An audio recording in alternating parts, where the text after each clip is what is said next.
Hi, welcome to the UK Hair Transplant Clinics. We're one of Europe's largest specialist hair transplant clinics. Throughout the UK, we have over 20 clinics, ranging from far end of Scotland, the southwest, throughout the whole of the country. About 90% of patients live within 40 minutes of one of our clinics. So if you're concerned about hair loss on your thinning hair, what should I do? Well, the main thing and only thing you can do is get the right treatment. But how do we get the right treatment? Well, there are many treatments out there. I see patients who have had laser hair surgery to thicken the hairs. I've seen that some patients have minoxidil, which is regained. Some patients have prescription drugs. Some patients have shampoo. So what is the right route for you? Well, once we see you in a consultation, we will assess where you are on the hair loss process. So the only way we can do that is under a microscope. So for some patients, they see that they have no hair, but what they're actually saying is they have no visual hair. Under a microscope, we can see that there's a follicle there producing hair, but the quality of that hair is very, very fine, so therefore it's not actually contributing visually. So what do we do with a patient like that? Well, the answer is medication.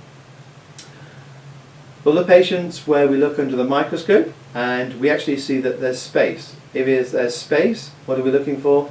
The only option is to have a transplant. If you require a transplant, then the question is, are you suitable? Now, are you suitable takes two forms. Suitable in terms of what we're trying to establish, do we think you're going to be happy? Happiness is, one, ensuring expectations are in line. So you may have a very high expectation, however in reality that can never be achieved. We can get excellent results, but if you want to look like you're 18 again, unfortunately we don't do magic. Happiness is also that, yes, expectations are in line, however the quality of your follicles are not suitable. 1 in 10 patients we see, we advise not to have a transplant.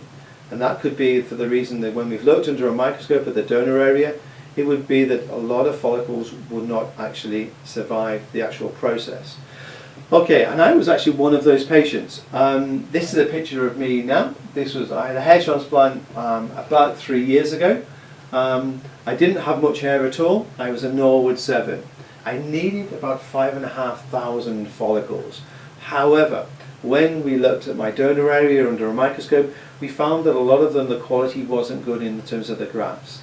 And we could only find really about 1,300 to 1,700 follicles, which actually would withstand the trauma of the procedure of the extraction and the implanting. So whilst I needed 5,500, 1,600, 1,700 was never going to give me the full coverage. So that's where it's really important in the treatment planning that we try and maximise, if there is any limited resource, to get the best results. And generally with patients, it's working from the front going back. The feel-good factor is always going to be about what you see in the mirror.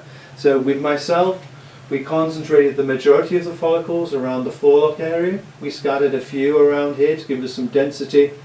Am I a happy patient? The answer is yes. Would I have been a happy patient if my expectation at 12 months was that I had a full head of hair? No, because I've still got quite a bit of thinning going on here. But my expectations were managed.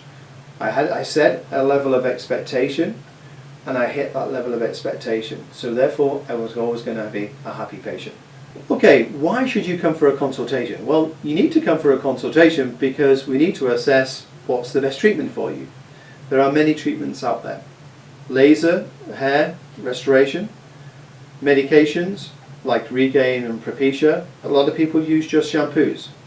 And then there's hair transplants.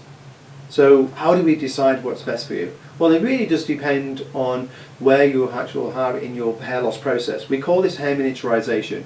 If you have a follicle still producing very fine hair, then you don't need a transplant. Why? The follicle is still in situ. There's no space for us to put a follicle on top of where there's one in there. So we can only assess the best treatment plan that's going to get the best results once we're at a physical consultation. If you are suitable for a hair transplant, or I should say, if you require a hair transplant because you've got no follicles there to work on, to revitalise, then the next question is, am I suitable? Suitability takes two forms. First of all, expectations. We have many patients come and they may be in their late 40s, and they come and they may bring a picture of them when they're in their early 20s and say, we want to look like this.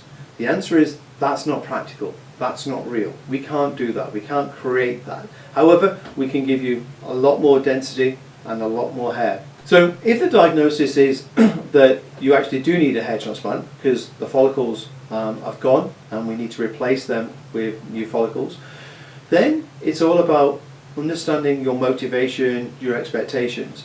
We only want happy patients, and a happy patient is one where we meet expectations, and two, that the actual follicles grow. For more information or to book a free consultation where I can see you and I can assess the number of follicles you need, as well as giving you the price and talking about suitability, please contact us on 0800 043 0993, or simply go to our website www.ukhairtransplantclinics.co.uk. Thank you. See you soon.